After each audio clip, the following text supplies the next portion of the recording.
When it comes to prepping or food storage, one of the first things you hear is that you need to stock up on wheat and buy a wheat grinder.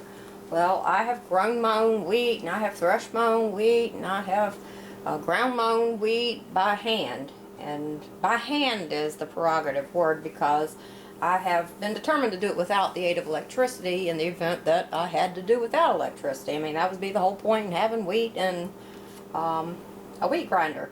I've done videos on those things, and believe me, if you do not want to have to grow your own wheat or thresh it or grind it if you can avoid it.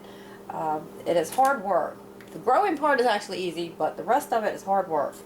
I figured that if I had to grind enough wheat for my family, I would have to spend 2 hours a day cranking that grinder every single day, 365 days a year. So I want to store as much flour as I can, as long as I can. And I promised somebody that I would make something with some old flour that I have. I have some that I vacuum sealed back in May of 2009. So this flour is 3.5 years old. I vacuum sealed it, and I put a oxygen absorber in there. So I'm going to open this up and make some biscuits out of it. I'm making sausage biscuits this morning to put in the freezer. They have pork butts on sale for $1.29 a pound, so I bought one, ground it down, made sausage, and I'm making biscuits and putting them in the freezer like this.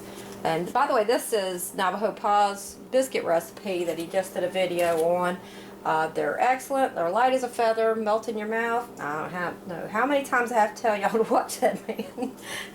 He is a wealth of information. So I'll put a link to this recipe down in the description box. I'm going to open this flour up and make some biscuits out of this. I made those biscuits from fresh flour, so I'm going to make some out of this 3.5-year-old flour and compare the two. When you vacuum seal flour, it gets kind of compacted, and see this big lump here? So you'll need to sift it. I recommend having a means to sift your flour. And those old-timey sifters that you do with your hand like that, or crank, they take forever. They'll work you to death. What I normally use is a wire basket and then just shake it over a bowl or a pot. But my daughter-in-law gave me this for Christmas, and this is right nice. This is one of these wire baskets, and it has a crank and a handle on it. So I put that old lumpy flour in here, and I'm going to sift it.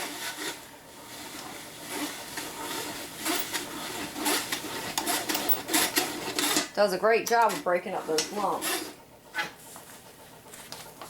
And this basket is nice too, because it has a very fine mesh on it, and it looks like it's a double layer of mesh. And you can sift a lot of flour real fast with it.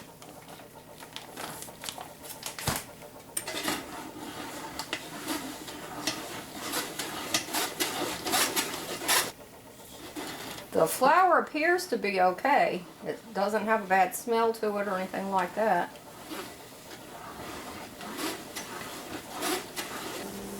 Okay, I made biscuits. Now I'm put them in the oven and see what we have. Keep your fingers crossed. Oh, here they are. I sure hope they're good, because flour is a lot cheaper than wheat, which is something that I don't understand. So there's what biscuit looks like. Now let's see if I croak.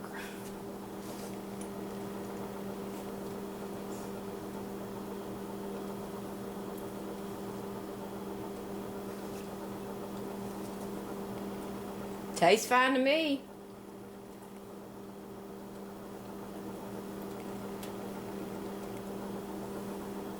See how light these biscuits are? They're really good. So that's a big relief. You can at least store flour for 3.5 years vacuum sealed.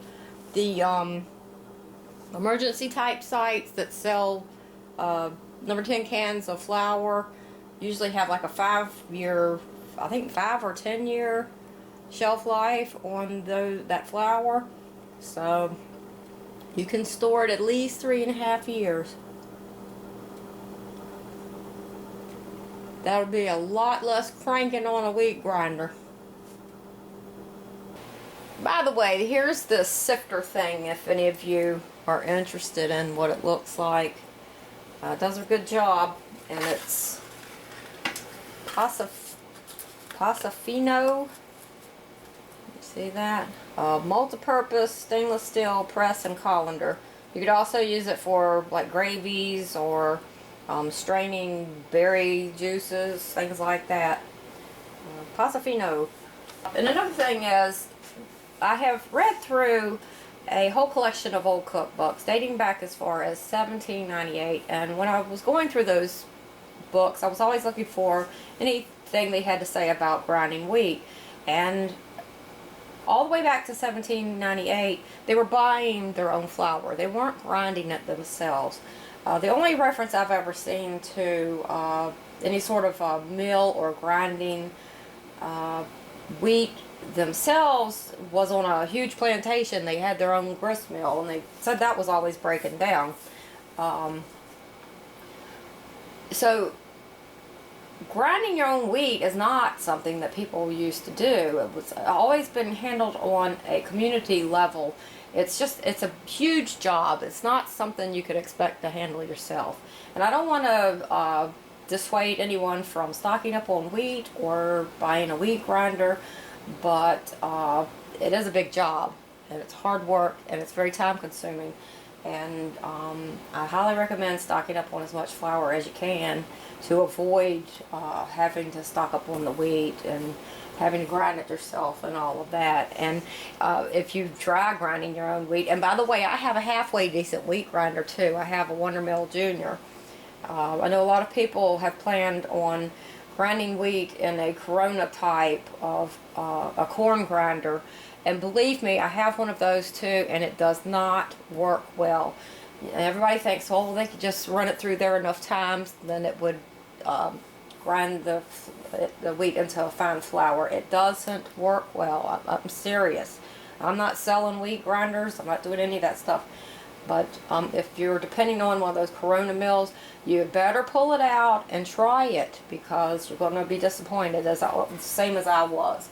I had one for like 3 months before I took it out and actually ran some wheat through it, and I was so disappointed I could have cried. So that's when I broke down about that, the Wondermill Junior, and that does an excellent job, but those things aren't cheap. So that's my take on storing flour. It can go at least 3.5 years. So hope it helps.